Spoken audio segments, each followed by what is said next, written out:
Welcome to this reading of Madame Bovary by Gustave Flaubert. I hope you will enjoy this reading. Part 1, Chapter 1. We were in class when the headmaster came in, followed by a new fellow, not wearing the school uniform, and a school servant carrying a large desk. Those who had been asleep woke up, and everyone rose as if just surprised at his work. The headmaster made a sign to us to sit down. Then, turning to the classmaster, he said to him in a low voice, "Monsieur Roger, he is a pupil, whom I recommend to your care. He'll be in the second. If his work and conduct are satisfactory, he will go into one of the upper classes, as becomes his age." The new fellow standing in the corner behind the door, so that he could hardly be seen, was a country lad of about 15, and taller than any of us. His hair was cut square on his forehead like a village chorister's. He looked reliable, but very ill at ease. Although he was not broad-shouldered, his short school jacket of green cloth with black buttons must have been tight about the armholes, and showed at the opening of the cuffs red wrists, accustomed to being bare. His legs in blue stockings looked out from beneath yellow trousers, drawn tight by braces. He wore stout, ill-cleaned, hobnailed boots. We began repeating the lesson. He listened with all his ears, as attentive as if at a sermon, not daring even to cross his legs or lean on his elbow. And when at 2 o'clock the bell rang, the master was obliged to tell him to fall into line with the rest of us. When we came back to work, we were in the habit of throwing our caps on the ground so as to have our hands more free. We used from the door to toss them under the form so that they hit against the wall and made a lot of dust. It was the thing.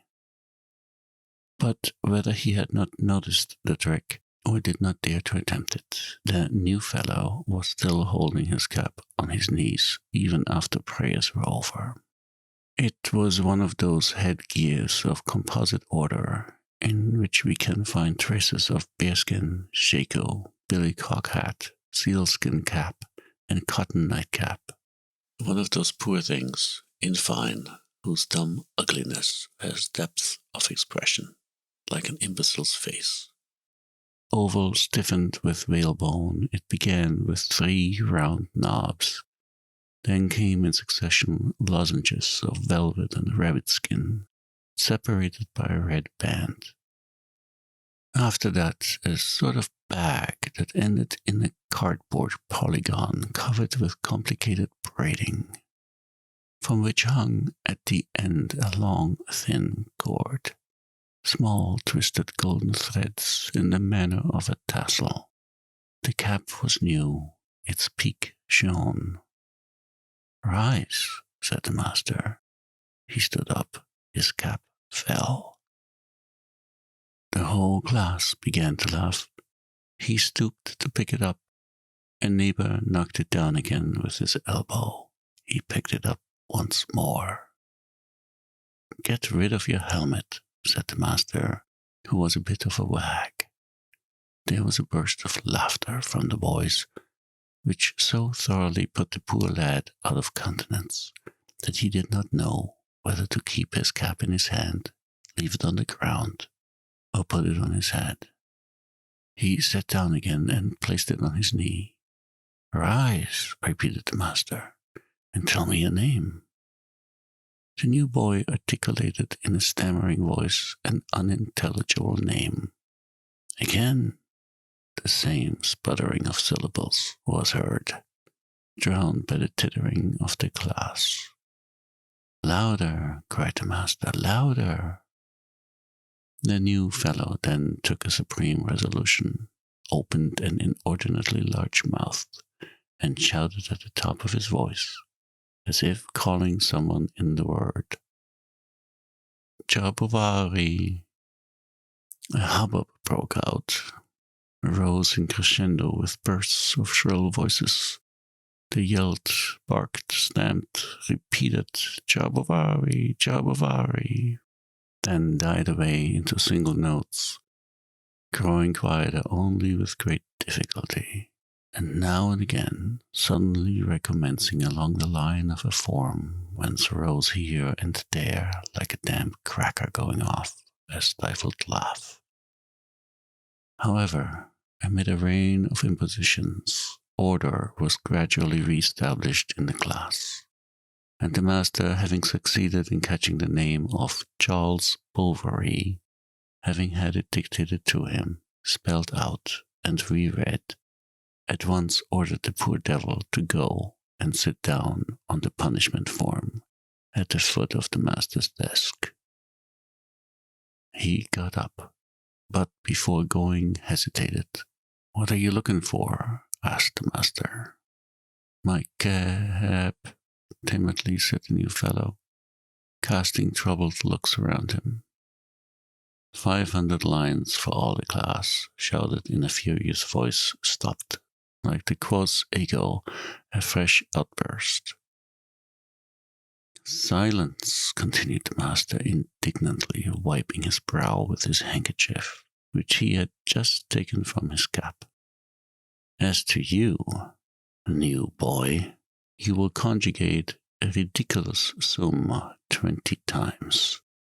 Then, in a gentler tone, come, you'll find your cap again. It hasn't been stolen. Quiet was restored. Heads bent over desks, and the new fellow remained for 2 hours in an exemplary attitude. Although from time to time some paper pellet flipped from the tip of a pen came bang in his face, but he wiped his face with one hand and continued motionless, his eyes lowered. In the evening, at preparation, he pulled out his pen from his desk, arranged his small belongings, and carefully ruled his paper. We saw him working conscientiously, looking up every word in the dictionary, and taking the greatest pains. Thanks, no doubt, to the willingness he showed, he had not to go down to the class below. But though he knew his rules passably, he had little finish in composition. It was the curé of his village who had taught him his first line, his parents, from motives of economy, having sent him to school as late as possible. His father, Monsieur Charles Denis Bartholomew Bovary, retired assistant surgeon major, compromised about 1812 in certain conscription scandals, and forced at this time to leave the service, had taken advantage of his fine figure to get hold of a dowry of 60,000 francs that offered in the person of a hosier's daughter who had fallen in love with his good looks. A fine man, a great talker, making his spurs ring as he walked, wearing whiskers that ran into his moustache, his fingers always garnished with rings, and dressed in loud colors. He had the dash of a military man, with the easy go of a commercial traveler.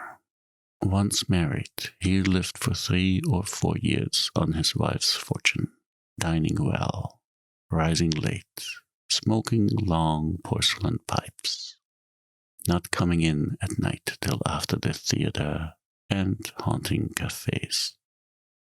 The father-in-law died, leaving little. He was indignant at this, went in for the business, lost some money in it, then retired in the country, where he thought he would make money. But as he knew no more about farming than calico, as he rode his horses instead of sending them to plough, drank his cider in bottle instead of selling it in cask, ate the finest poultry in his farmyard and greased his hunting boots with the fat of his pigs. He was not long in finding out that he would do better to give up all speculation. For 200 francs a year, he managed to live on the border of the provinces of Caux and Picardy, in a kind of place half farm, half private house. And here, soured, eaten up with regrets, cursing his luck, jealous of everyone, he shut himself up at the age of 45. Sick of men, he said, and determined to live in peace. His wife had adored him once on a time. She had bored him with 1,000 civilities that had only estranged him the more. Lively once, expansive and affectionate. In growing older, she had become, after the fashion of wine that is exposed to the air turns to vinegar, ill-tempered, grumbling, irritable. She had suffered so much without complaining at first, until she had seen him going after all the village drabs, and until a score of bad houses sent him back to her at night, weary, stinking drunk. Then her pride revolted. After that, she was silent, burying her anger in a dumb stoicism that she maintained till her death. She was constantly going about looking after business matters. She called on the lawyers, the president, remembered when bills fell due, got them renewed, and at home ironed, sewed, washed, looked after the workmen, paid the accounts, while he, troubling himself about nothing, eternally besotted in sleepy sulkiness, whence he only roused himself to say disagreeable things to her, sat smoking by the fire and spitting into the ciders. When she had a child, it had to be sent out to nurse. When he came home, the lad was spoiled as if he were a prince. His mother stuffed him with jam. His father let him run about barefoot, and playing the philosopher, even said he might as well go about quite naked like the young of animals. As opposed to the maternal ideas, he had a certain virile idea of childhood on which he sought to mold his son, wishing him to be brought up hardily like a Spartan. To give him a strong constitution, he sent him to bed without any fire, taught him to drink off large draughts of rum, and to jeer at religious processions. But peaceable by nature, the lad answered only poorly to his notions. His mother always kept him near her. She cut out cardboard for him, told him tales, entertained him with endless monologues full of melancholy gaiety and charming nonsense. In her life's isolation, she centered on the child's head all her shattered, broken little vanities. She dreamt of high station. She already saw him tall, handsome, clever, settled as an engineer or in law. She taught him to read, and even on an old piano she had taught him 2 or 3 little songs. But to all this, Monsieur Bovary, caring little for letters, said it was not worthwhile. Would they ever have the means to send him to a public school, to buy him a practice, or start him in business? Besides, with cheek a man always gets on in the world. Madame Bovary bit her lips, and the child knocked about the village. He went after the labourers, drove away with clods of earth the ravens that were flying about. He ate blackberries along the hedges, minded the geese with a long switch. When haymaking during the harvest, ran about the woods, played hopscotch under the church porch on rainy days. And at great fetes begged the beadle to let him toll the bells, that he might hang all his weight on the long rope and feel himself borne upwards by its swing. Meanwhile he grew like an oak. He was strong on hand, fresh of colour. When he was 12 years old, his mother had her own way. He began lessons. The curé took him in hand, but the lessons were so short and irregular that they could not be of much use. They were given at spare moments in the sacristy, standing up, hurried, between a baptism and a burial. Or else the curé, if he had not to go out, sent for his pupil after the Angelus. They went up to his room and settled down. The flies and moths fluttered around the candle. It was close. The child fell asleep, and the good man, beginning to doze with his hands on his stomach, was soon snoring with his mouth wide open.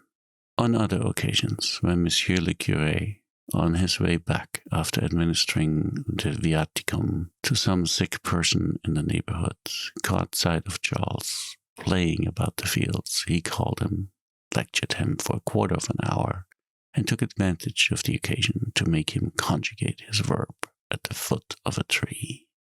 The rain interrupted them, or an acquaintance passed. All the same, he was always pleased with him, and even said the young man had a very good memory. Charles could not go on like this. Madame Bovary took strong steps. Ashamed, or rather tired out, Monsieur Bovary gave in without a struggle, and they waited 1 year longer, so that the lad should take his first communion. 6 months more passed, and the year after Charles was finally sent to school at Rouen, where his father took him towards the end of October, at the time of the Saint-Romain fair. It would now be impossible for any of us to remember anything about him. He was a youth of even temperament, who played in playtime, worked in school hours, was attentive in class, slept well in the dormitory, and ate well in the refectory. He had in loco parentis a wholesale ironmonger in the Rue Jonterie, who took him out once a month on Sundays, after his shop was shut, sent him for a walk on the quay to look at the boats, and then brought him back to college at 7 o'clock before supper. Every Thursday evening he wrote a long letter to his mother with red ink and 3 wafers.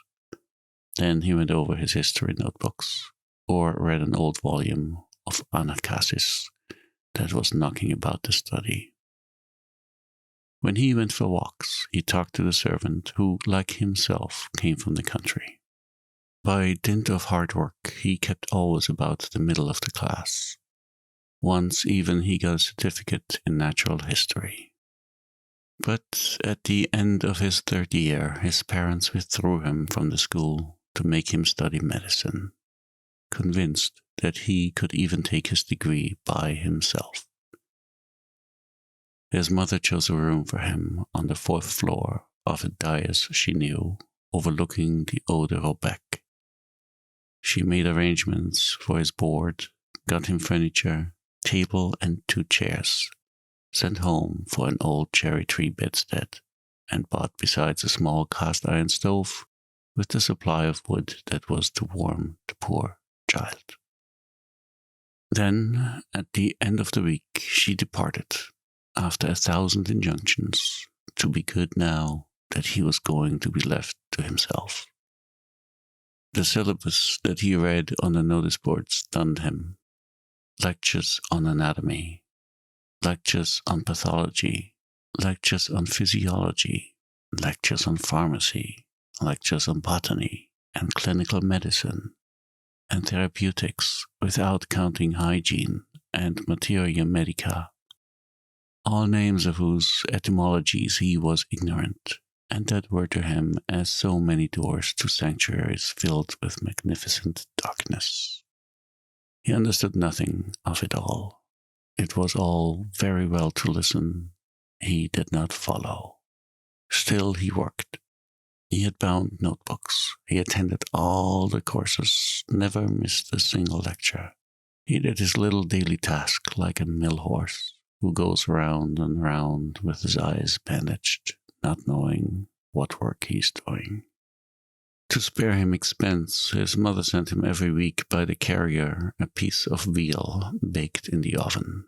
with which he lunched when he came back from the hospital, while he sat kicking his feet against the wall. After this, he had to run off to lectures, to the operation room, to the hospital, and return to his home at the other end of town. In the evening, after the poor dinner of his landlord, he went back to his room and set to work again in his wet clothes, which smoked as he sat in front of the hot stove. On the fine summer evenings, at the time when the closed streets are empty, when the servants are playing shuttlecock at the doors, he opened his window and leaned out.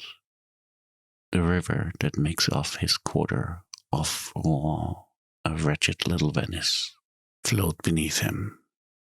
Between the bridges and the railings, yellow, violet, or blue, working men kneeling on the banks washed their bare arms in the water.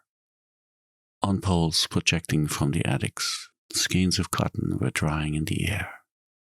Opposite, beyond the roots, spread the pure heaven with the red sun setting.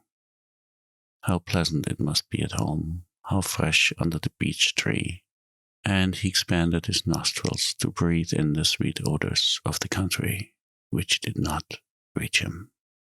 He grew thin, his figure became taller, his face took a saddened look that made him nearly interesting. Naturally, through indifference, he abandoned all the resolutions he had made. Once he missed a lecture, the next day all the lectures, and enjoyed his idleness. Little by little he gave up work altogether. He got into the habit of going to the public house and had a passion for dominoes. To shut himself up every evening in the dirty public room, to push about on marble tables the small sheep bones with black dots, seemed to him a fine proof of his freedom, which raised him in his own esteem. He was beginning to see life, the sweetness of stolen pleasures, and when he entered he put his hand on the door handle with a joy almost sensual. Then many things hidden within him came out. He learned couplets by heart and sang them to his boon companions, became enthusiastic about Berenger, learned how to make punch, and finally how to make love. Thanks to these preparatory labors, he failed completely in his examination for an ordinary degree. He was expected home the same night to celebrate his success. He started on foot, stopped at the beginning of the village, sent for his mother, and told her all. She excused him, threw the blame of his failure on the injustice of the examiners, encouraged him a little, and took upon herself to set matters straight. It was only 5 years later that Monsieur Bovary knew the truth. It was old then, and he accepted it. Moreover, he could not believe that a man born of him could be a fool. So Charles set to work again and crammed for his examination, ceaselessly learning all the old questions by heart. He passed pretty well. What a happy day for his mother. They gave a grand dinner. Where should he go to practice? To toasts where there was only one old doctor. For a long time Madame Bovary had been on the lookout for his death, and the old fellow had barely been packed off when Charles was installed opposite his place as his successor. But it was not everything to have brought up a son, to have had him taught medicine and discovered toasts where he could practice it. He must have a wife. She found him one, the widow of a bailiff at Dieppe, who was 45 and had an income of 1,200 francs. Though she was ugly, as dry as a bone, her face with as many pimples as the spring has buds, Madame Dubac had no lack of suitors. To attain her ends, Madame Bovary had to oust them all, and she even succeeded in very cleverly baffling the intrigues of a pork butcher, backed up by the priests. Charles had seen in marriage the advent of an easier life, thinking he would be more free to do as he liked with himself and his money. But his wife was master. He had to say this and not say that in company, to fast every Friday, dress as she liked, harass at her bidding those patients who did not pay. She opened his letter, watched his comings and goings, and listened at the partition wall when women came to consult him in his surgery. She must have a chocolate every morning, attentions without end. She constantly complained of her nerves, her chest, her liver. The noise of footsteps made her ill. When people left her, solitude became odious to her. If they came back, it was doubtless to see her die. When Charles returned in the evening, she stretched forth two long thin arms from beneath the sheets, put them round his neck, and having made him sit down on the edge of the bed, began to talk to him of her troubles. He was neglecting her. He loved another. She had been warned she would be unhappy, and she ended up by asking him for a dose of medicine and a little more love. Part 1. Chapter 2. One night, towards 11 o'clock, they were awakened by the noise of a horse pulling up outside their door. The servant opened the garret window and parleyed for some time with a man in the street below. He came for the doctor, had a letter for him. Nathalie came downstairs, shivering, and undid the bars and bolts one after the other. The man left his horse, and, following the servant, suddenly came in behind her. He pulled out from his wool cap with great top knots a letter wrapped up in a rag and presented it gingerly to Charles, who rested on his elbow on the pillow to read it. Nathalie, standing near the bed, held the light. Madame, in modesty, had turned to the wall and showed only her back. This letter, sealed with a small seal in blue wax, begged Monsieur Bovary to come immediately to the farm of the Berthaud to set a broken leg. Now, from Tost to the Berthaud was a good 18 miles across country by way of Longueville and Saint-Victor. It was a dark night.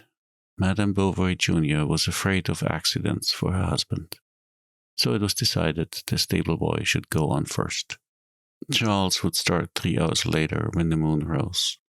A boy was to be sent to meet him and show him the way to the farm and open the gates for him. Towards 4 o'clock in the morning, Charles, well wrapped up in his cloak, set out for Berthaud. Still sleepy from the warmth of his bed, he let himself be lulled by the quiet trot of his horse. When it stopped of its own accord in front of those holes surrounded by thorns that are dug on the margin of furrows, Charles awoke with a start. Suddenly he remembered the broken leg and tried to call to mind all the fractures he knew. The rain had stopped, day was breaking, and on the branches of the leafless trees birds roosted motionlessly, their little feathers bristling in the cold morning wind. The flat country stretched as far as the eye could see, and the tufts of trees round the farms at long intervals seemed like dark violet stains on the cast grey surface. That on the horizon faded into the gloom of the sky. Charles from time to time opened his eyes. His mind grew weary, and sleep coming upon him, he soon fell into a doze, wherein his recent sensations blending with memories, he became conscious of a double self. At once, student and married man, lying in his bed as but now, and crossing the operation theatre as of old. The warm smell of poultice mingled in his brain with the fresh odor of dew. He heard the iron rings rattling along the curtain rods of the bed, and saw his wife sleeping. As he passed Vassonville, he came upon a boy sitting on the grass at the edge of a ditch. "Are you the doctor?" asked the child. And on Charles's answer, he took his wooden shoes in his hands and ran on in front of him. The general practitioner, riding along, gathered from his guide's talk that Monsieur Rouault must be one of the well-to-do farmers. He had broken his leg the evening before on his way home from a 12th night feast at a neighbor's. His wife had been dead for 2 years. There was with him only his daughter, who helped him to keep house. The ruts were becoming deeper. They were approaching the bateau. The little lad, slipping through a hole in the hedge, disappeared. Then he came back to the end of a courtyard to open the gate. The horse slipped on the wet grass. Charles had to stoop to pass under the branches. The watchdogs in their kennels barked, dragging at their chains. As he entered the bateau, the horse took fright and stumbled. It was a substantial-looking farm, in the stables over the top of the open doors. One could see great cart horses quietly feeding from new racks.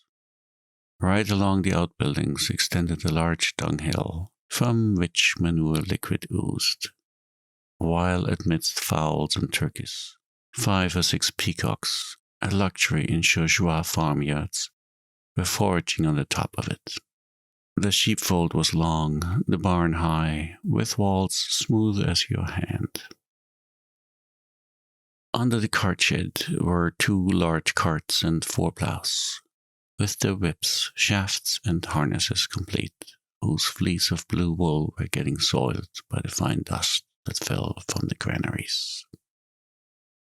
The courtyard sloped upwards, planted with trees set out symmetrically, and the chattering noise of a flock of geese was heard near the pond.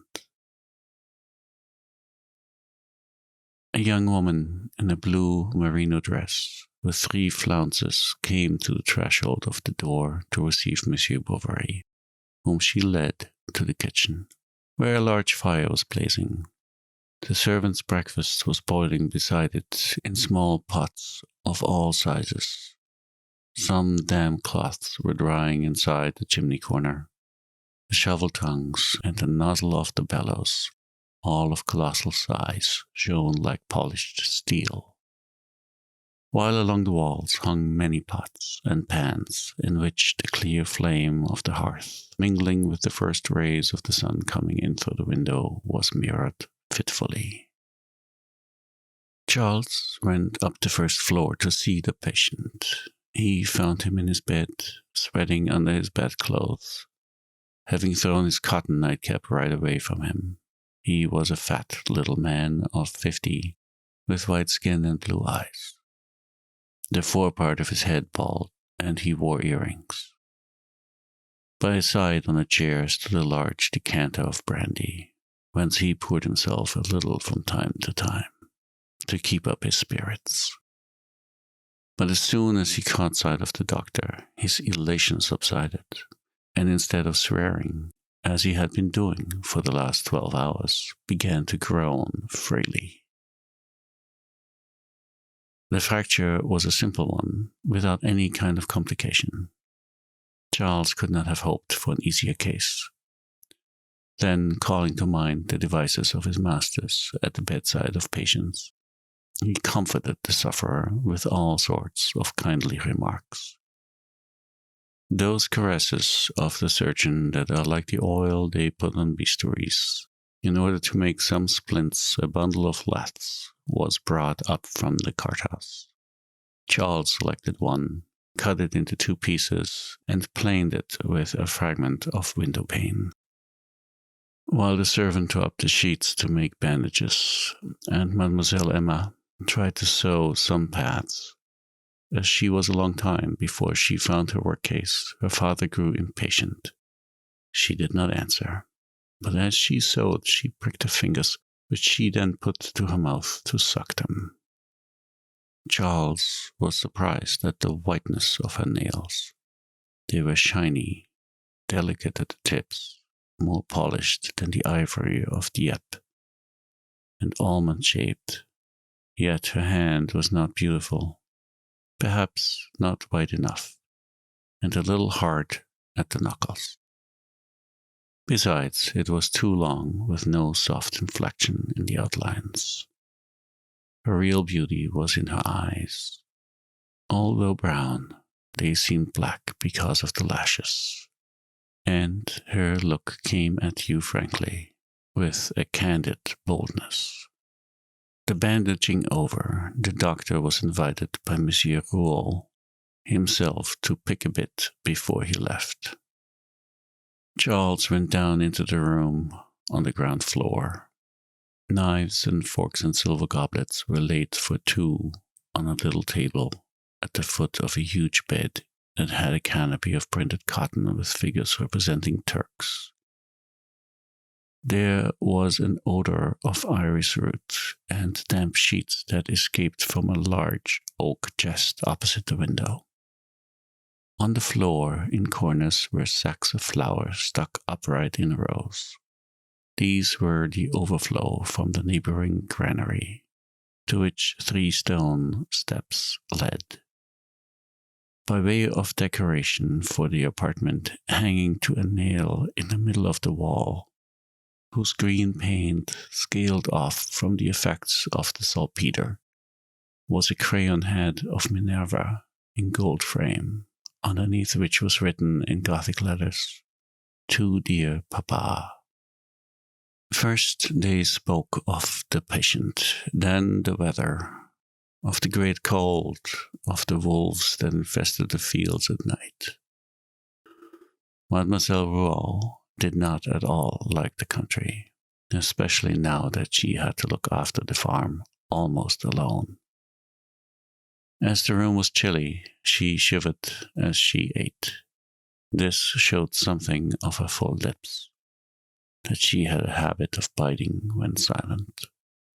Her neck stood out from a white turned-down collar. Her hair, whose 2 black folds seemed each of a single piece, so smooth were they, was parted in the middle by a delicate line that curved slightly with the curve of the head, and just showing the tip of the ear. It was joined behind in a thick chignon, with a wavy movement at the temples that the country doctor saw now for the first time in his life. The upper part of her cheek was rose-colored. She had, like a man, thrust in between 2 buttons of her bodice a tortoise-shell eyeglass. When Charles, after bidding farewell to old Rouault, returned to the room before leaving, he found her standing, her forehead against the window, looking into the garden, where the bean props had been knocked down by the wind. She turned around. "Are you looking for anything?" she asked. "My whip, if you please," he answered. He began rummaging on the bed, behind the doors, under the chairs. It had fallen to the floor, between the sacks and the wall. Mademoiselle Emma saw it and bent over the flour sacks.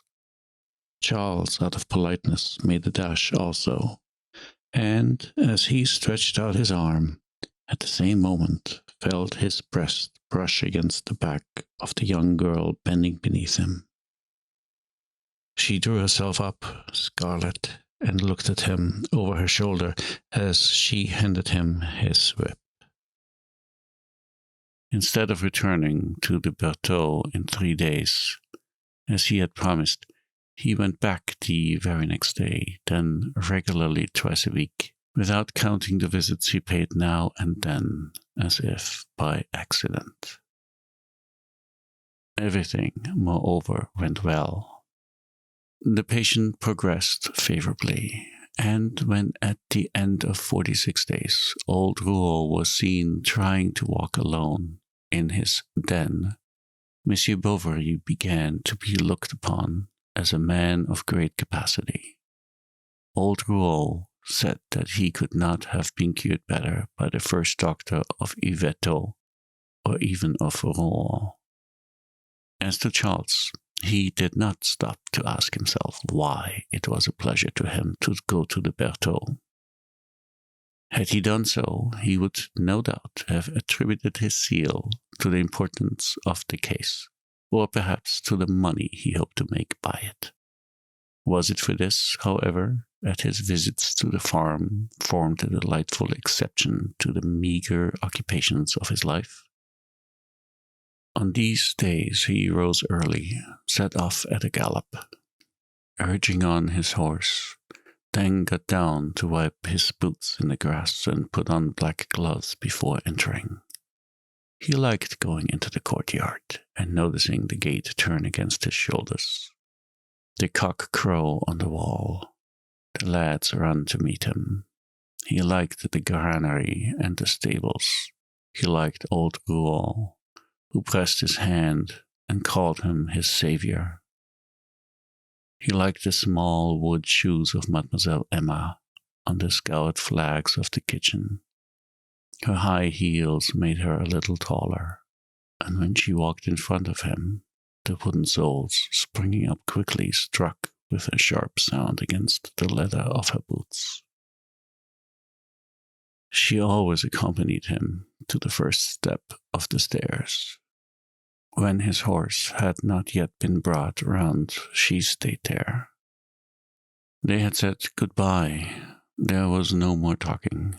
The open air wrapped her round, playing with the soft down on the back of her neck, or blew to and fro on her hips, the apron strings that fluttered like streamers. Once, during a thaw, the bark of the trees in the yard was oozing. The snow on the roofs of the outbuildings was melting. She stood on the threshold and went to fetch her sunshade and opened it. The sunshade of silk of the color of pigeons' breasts, through which the sun shone, lighted up with shifting hues the white skin of her face. She smiled under the tender warmth, and drops of water could be heard falling, one by one, on the stretched silk. During the first period of Charles's visits to the Berthaud, Madame Bovary Jr. never failed to inquire after the invalid, and she had even chosen in the book that she kept on a system of double entry a clean blank page for Monsieur Rouault. But when she heard he had a daughter, she began to make inquiries, and she learned that Mademoiselle Rouault, brought up at the Ursuline convent, had received what is called a good education, and so knew dancing, geography, drawing, how to embroider, and play the piano. That was the last straw. So it is for this, she said to herself, that his face beams when he goes to see her, and that he puts on his new waistcoat at the risk of spoiling it with the rain. Ah, that woman, that woman. And she detested her instinctively. At first she solaced herself by allusions that Charles did not understand, then by casual observations that he let pass for fear of a storm, finally by open apostrophes to which he knew not what to answer. Why did he go back to the Berthaud now that Monsieur Rouault was cured and that these folks hadn't paid yet? Ah, it was because a young lady was there, someone who knew how to talk, to embroider, to be witty. That was what he cared about. He wanted town missus. And she went on, the daughter of old Rouault, a town miss. Get out. Their grandfather was a shepherd, and they have a cousin who was almost had up at the assizes for a nasty blow in a quarrel. It is not worthwhile making such a fuss, or showing herself at church on Sundays in a silk gown like a countess. Besides, the poor old chap, if it hadn't been for the colza last year, would have had much ado to pay up his arrears. For very weariness, Charles left off going to Berthaud. Eloise made him swear, his hand on the prayer book, that he would go there no more after much sobbing and many kisses. In a great outburst of love, he obeyed then, but the strength of his desire protested against the servility of his conduct, and he thought, with a kind of naive hypocrisy, that his interdict to see her gave him a sort of right to love her. And then the widow was thin. She had long teeth, wore in all weathers a little black shawl, the edge of which hung down between her shoulder blades. Her bony figure was sheathed in her clothes as if they were a scabbard.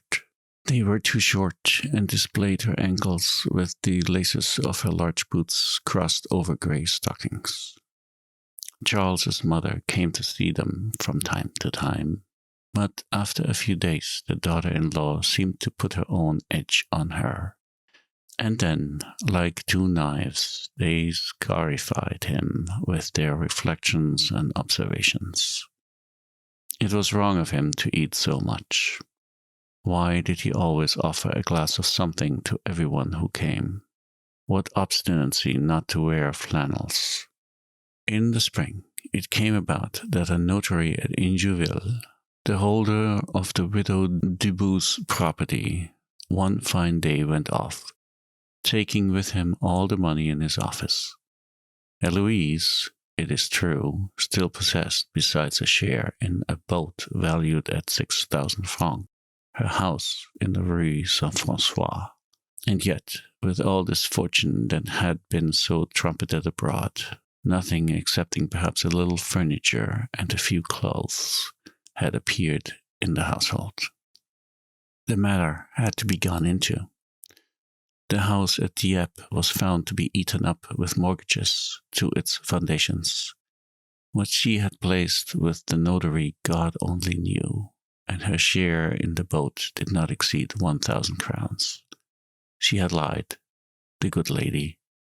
In his exasperation, Monsieur Bovary the elder, smashing a chair on the flags, accused his wife of having caused misfortune to the son by harnessing him to such a harridan, whose harness wasn't worth her hide. They came to Tostes. Explanations followed. There were scenes. Eloise, in tears, throwing her arms about her husband, implored him to defend her from his parents. Charles tried to speak up for her. They grew angry and left the house. But the blow had struck home. A week after, she was hanging up some washing in her yard. She was seized with a spitting of blood, and the next day, while Charles had his back turned to her, drawing the window curtain, she said, "Oh God," gave a sign, and fainted. She was dead. What a surprise. When all was over at the cemetery, Charles went home. He found no one downstairs. He went up to the first floor to their room, saw her dress still hanging at the foot of the alcove. Then, leaning against the writing table, he stayed until the evening, buried in a sorrowful reverie. She had loved him, after all. Part 1. Chapter 3. One morning, old Rouen brought Charles the money for setting his leg, 75 francs in 40 sou pieces, and a turkey. He had heard of his loss, and consoled him as well as he could. "I know what it is," said he, clapping him on the shoulder. "I've been through it. When I lost my dear departed, I went into the fields to be quiet alone. I fell at the foot of a tree. I cried. I called on God. I talked nonsense to him. I wanted to be like the moles that I saw on the branches, their insides swarming with worms, dead, and an end of it. And when I thought that there were others at that very moment with their nice little wives holding them in their embrace, I struck great blows on the tree with my stick. I was pretty well mad with not eating. The very idea of going to a café disgusted me. You wouldn't believe it. Well, quite softly, one day following another, a spring on a winter, and an autumn after a summer, this wore away, piece by piece, crumb by crumb. It passed away, it is gone. I should say it has sunk.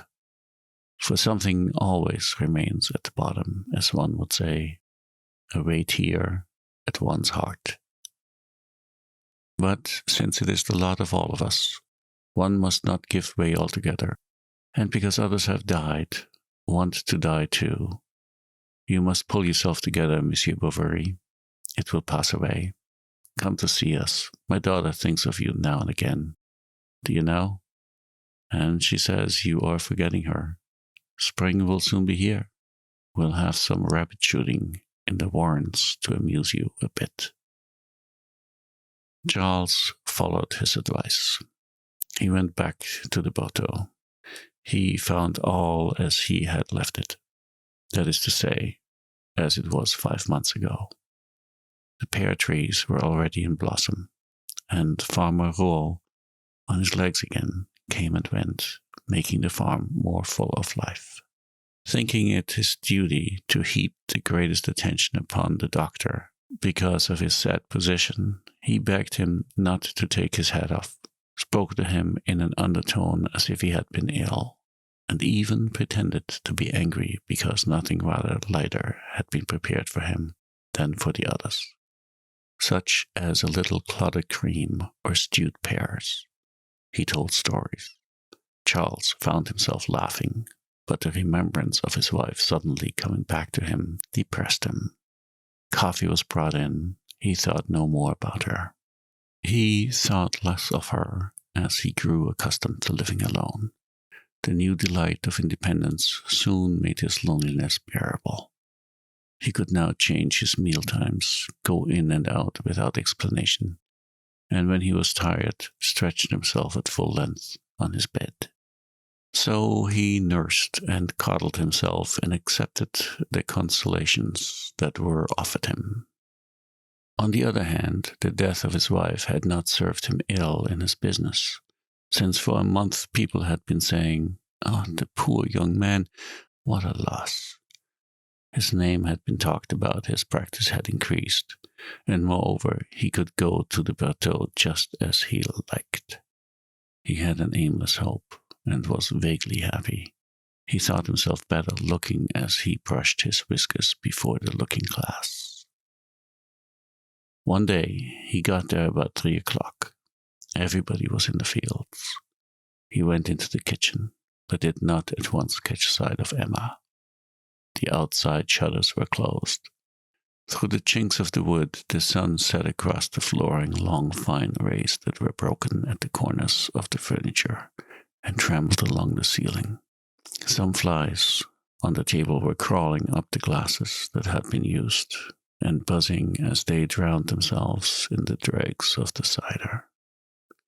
The daylight that came in by the chimney made velvet of the soot at the back of the fireplace, and touched with blue the cold cinders. Between the window and the hearth, Emma was sewing. She wore no fichu. He could see small drops of perspiration on her bare shoulders.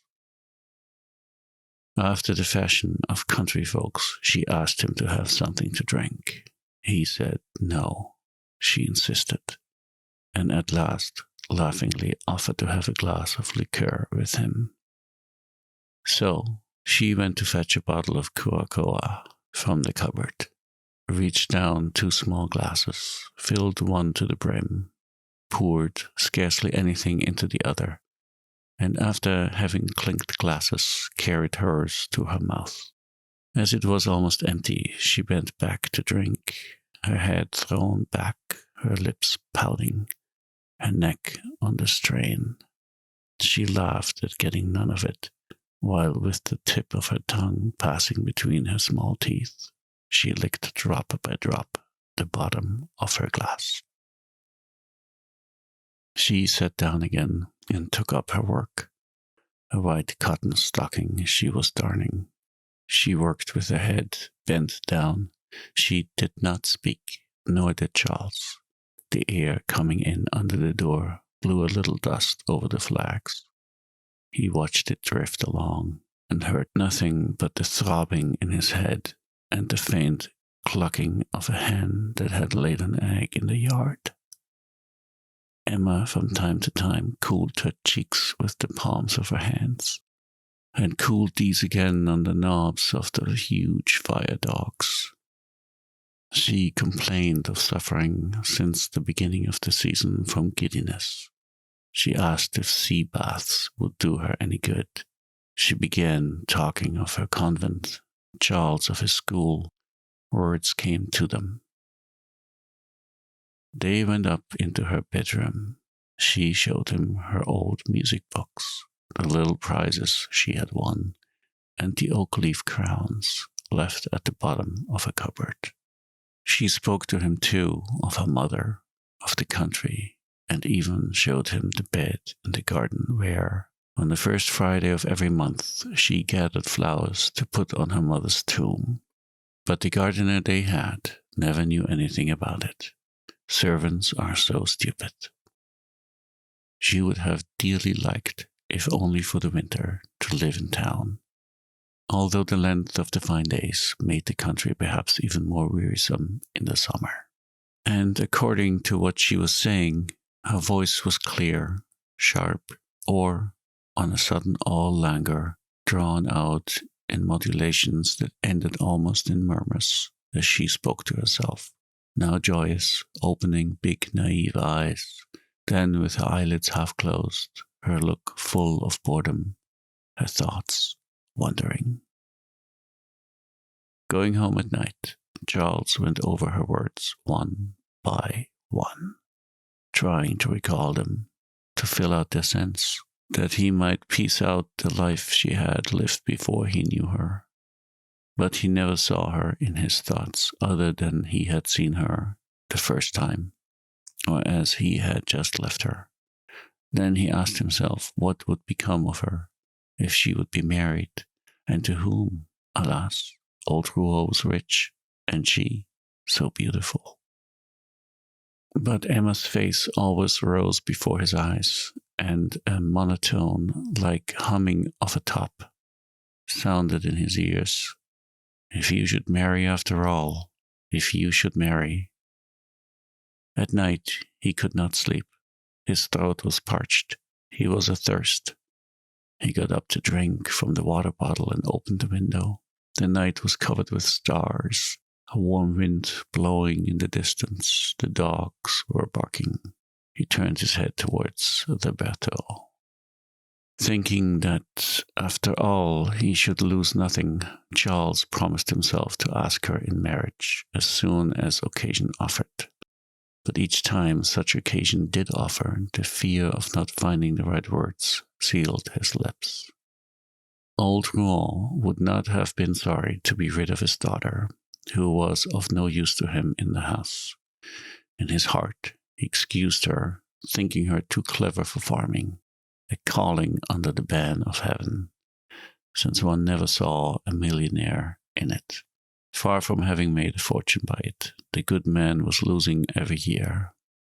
For if he was good in bargaining, in which he enjoyed the dodges of the trade, on the other hand, agriculture properly so called, and the internal management of the farm suited him less than most people.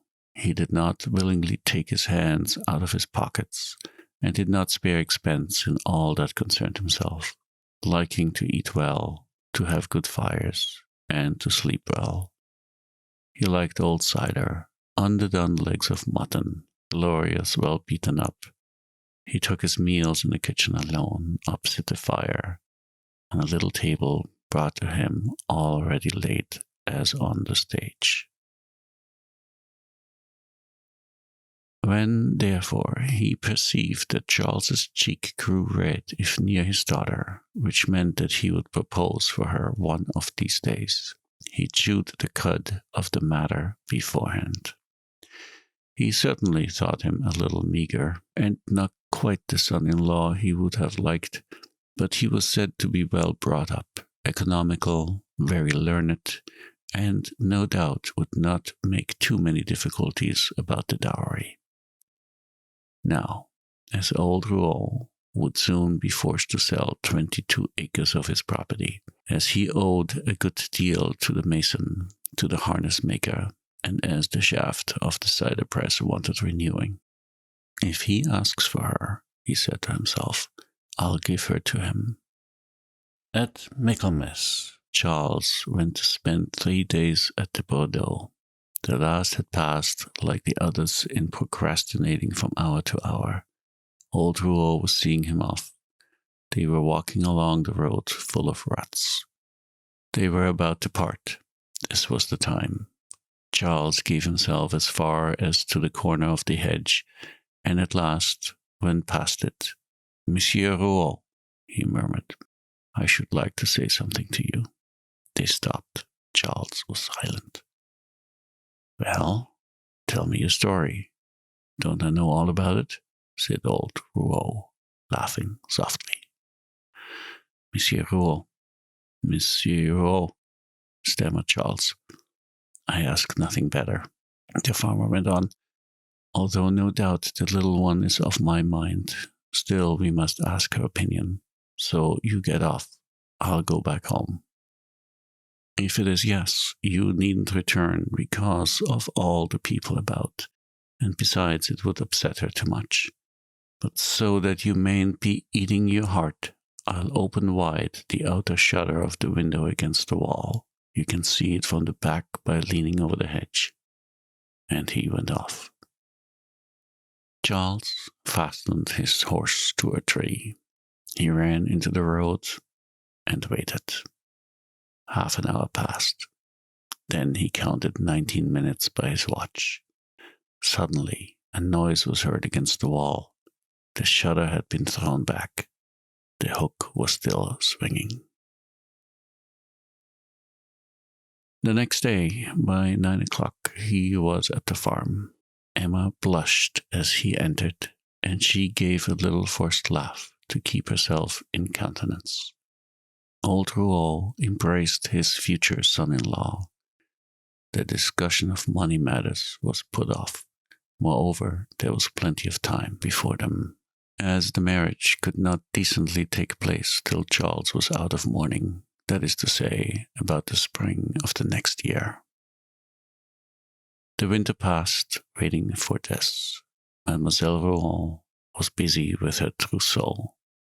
Part of it was ordered at Rouen, and she made herself chemises and nightcaps after fashion plates that she borrowed. When Charles visited the farmer, the preparations for the wedding were talked over. They wondered in what room they should have dinner. They dreamed of the number of dishes that would be wanted, and what should be entrees. Emma would, on the contrary, have preferred to have a midnight wedding, with torches, but old Rouen could not understand such an idea. So there was a wedding, at which 43 persons were present, at which they remained 16 hours at table, began again the next day, and to some extent on the days following. Part 1. Chapter 4. The guests arrived early in carriages, in one-horse chaises, two-wheeled cars, old open gigs, wagonettes with leather hoods, and the young people from the near villages in carts, in which they stood up in rows, holding on to the sides as not to fall, going at a trot and well shaken up. Some came from a distance of 30 miles, from Goderville, from Normanville, and from Cany. All the relatives of both families had been invited, quarrels between friends arranged, acquaintances long since lost sight of written to. From time to time, one heard the crack of a whip behind the hedge, then the gates opened, a chaise entered. Galloping up to the foot of the steps, it stopped short and emptied its load. They got down from all sides, rubbing knees and stretching arms. The ladies, wearing bonnets, had on dresses in the town fashion, gold watch chains. pelerines with the ends tucked into belts, or a little coloured fichu fastened down behind with a pin, and that left the back of the neck bare. The lads, dressed like their papas, seemed uncomfortable in their new clothes. Many that day hand-sewed the first pairs of boots, and by their sides, speaking never a word, wearing the white dress of the First Communion lengthened for the occasion, were some big girls of 14 or 16, cousins or elder sisters, no doubt. Rubicund, bewildered, their hair greasy with rose pomade, and very much afraid of dirtying their gloves. As there were not enough stable boys to unharness all the carriages, the gentlemen turned up their sleeves and set about it themselves. According to their different social positions, they wore tailcoats, overcoats, shooting jackets, cutaway coats, fine tailored coats, redolent of family respectability that only came out of the wardrobe on state occasions. Overcoats with long tails flapping in the wind, and round capes and pockets like sacks. Shooting jackets of coarse cloth, generally worn with a cap with a brass-bound peak. Very short cutaway coats with two small buttons in the back close together like a pair of eyes, and the tails of which seemed cut out of one piece by a carpenter's hatchet. Some, too, but these you may be sure would sit at the bottom of the table, wore their best blouses, that is to say, with collars turned down to the shoulders, the back gathered into small plaits, and the waist fastened very low down with a worked belt. And the shirts stood out from the chests like cuirasses. Everyone had just had his hair cut. Ears stood out from the heads. They had been close-shaved.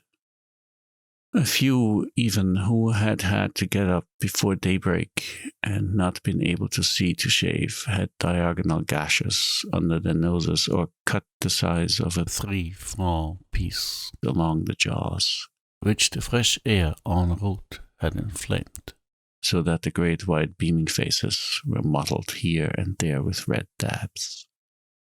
The mairie was 1.5 miles from the farm, and they went thither on foot, returning on the same way after the ceremony in the church. The procession first united like one long coloured scarf that undulated across the field along the narrow path winding amid the green corn, soon lengthened out and broke up into different groups that loitered to talk. The fiddler walked in front with his violin gay with ribbons at its pegs. Then came the married pair, the relations, the friends, all following pell-mell. The children stayed behind, amusing themselves, plucking the bellflowers from oat ears or playing amongst themselves unseen. Emma's dress, too long, trailed a little on the ground. From time to time she stopped to pull it up. And then, delicately, with her gloved hands, she picked off the coarse grass and the thistledowns, while Charles, empty-handed, waited till she had finished. Old Rouault, with new silk hat and the cuffs of his black coat covering his hands up to the nails, gave his arm to Madame Bovary Senior. As to Monsieur Bovary Senior, who heartily despised all these folk, had come simply in a frock coat of military cut, with 1 row of buttons. He was passing compliments off the bar to a fair young peasant. She bowed, blushed, and did not know what to say. The other wedding guests talked of their business, or played tricks behind each other's backs, egging one another on in advance to be jolly. Those who listened could always catch the squeaking of the fiddler, who went on playing across the fields. When he saw that the rest were far behind, he stopped to take a breath, slowly rosined his bow so that the strings should sound more shrilly, then set off again, by turns lowering and raising his neck, the better to mark time for himself. The noise of the instrument drove away the little birds from afar. The table was laid under the cart shed. On it were 4 sirloins, 6 chicken fricassees, stewed veal, 3 legs of mutton, and in the middle a fine roast suckling pig, flanked by 4 chitterlings with sorrel. At the corners were decanters of brandy, sweet bottled cider frothed round the corks, and all the glasses had been filled to the brim with wine beforehand. Large dishes of yellow cream that trembled with the least shake of the table had designed on their smooth surface the initials of the newly wedded pair in nonpareil arabesque. A confectioner of Yvetot had been entrusted with the tarts and sweets. As he had only just set up on the place, he had taken a lot of trouble, and at dessert he himself brought in a set dish that evoked loud cries of wonderment. To begin with, at its base there was a square of blue cardboard, representing a temple with porticos, colonnades, and stucco statuettes all round, and in the niche constellations of gilt paper stars. Then, on the second stage, was a dungeon of Savoy cake, surrounded by many fortifications in candied angelica, almonds, raisins, and quarters of oranges, and finally, on the upper platform, a green field with rocks set in legs of jam, nutshell boats, and a small Cupid balancing himself in a chocolate swing. Those 2 uprights ended in real roses for balls at the top. Until night, they ate. When any of them were too tired of sitting, they went out for a stroll in the yard, or for a game of corks in the granary, and then returned to the table. Some towards the finish went to sleep and snored, but with the coffee everyone woke up. Then they began songs, showed off tricks, raised heavy weights, performed feats with their fingers, then tried lifting carts on their shoulders, made broad jokes, kissed the women. At night, when they left, the horses, stuffed up to the nostrils with oats, could hardly be got into the shafts. They kicked, reared, their harness broke.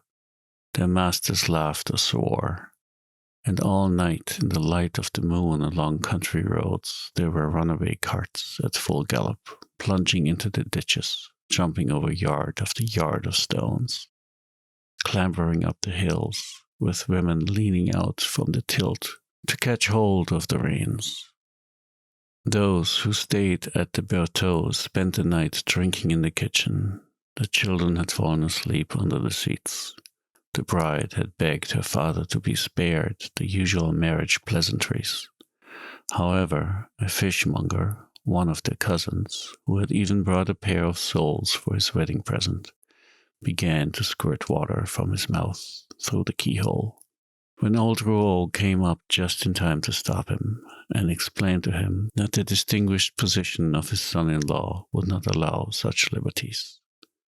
The cousin, all the same, did not give in to these reasons readily.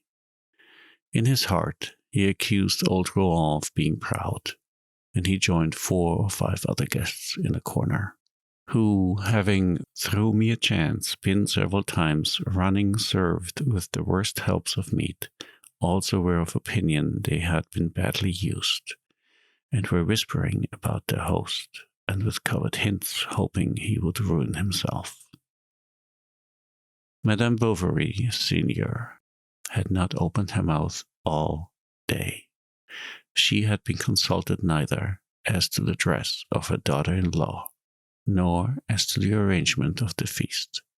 She went to bed early. Her husband, instead of following her, sent to Saint Victor for some cigars, and smoked till daybreak, drinking kirsch punch, a mixture unknown to the company. This added greatly to the consideration in which he was held. Charles, who was not of a facetious turn, did not shine at the wedding.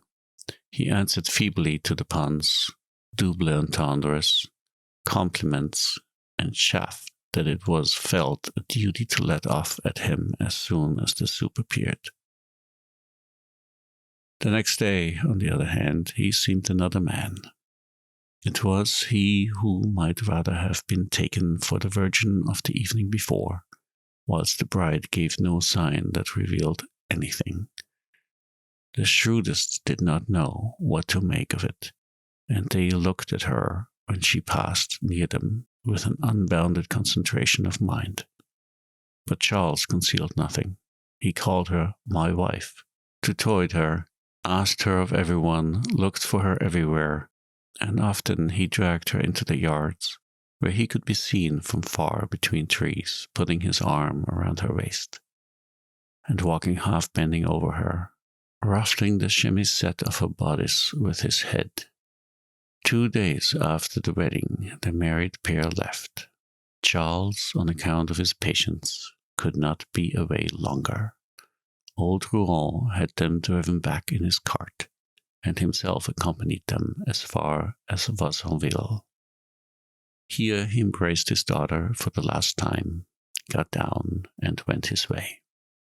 When he had gone about 100 paces, he stopped, and as he saw the cart disappearing, its wheels turning in the dust, he gave a deep sigh. Then he remembered his wedding, the old times, the first pregnancy of his wife. He, too, had been very happy the day when he had taken her from her father to his home, and had carried her off on a pillion, trotting through the snow, for it was near Christmas time and the country was all white. She held him by one arm, her basket hanging from the other. The wind blew the long lace of a couchoir headdress so that it sometimes flapped across his mouth. And when he turned his head, he saw near him, on his shoulder, her little rosy face, smiling silently under the gold bands of her cap. To warm her hands, she put them from time to time in his breast. How long ago it all was! Their son would have been 30 by now. Then he looked back and saw nothing on the road.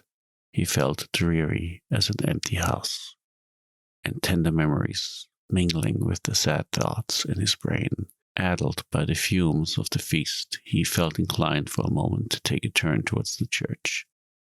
As he was afraid, however, that this sight would make him yet more sad, he went right away home. Monsieur and Madame Charles arrived at Toasté about 6 o'clock. The neighbor came to the window to see their doctor's new wife. The old servant presented herself, curtsied to her, apologized for not having dinner ready, and suggested that Madame, in the meantime, should look over her house.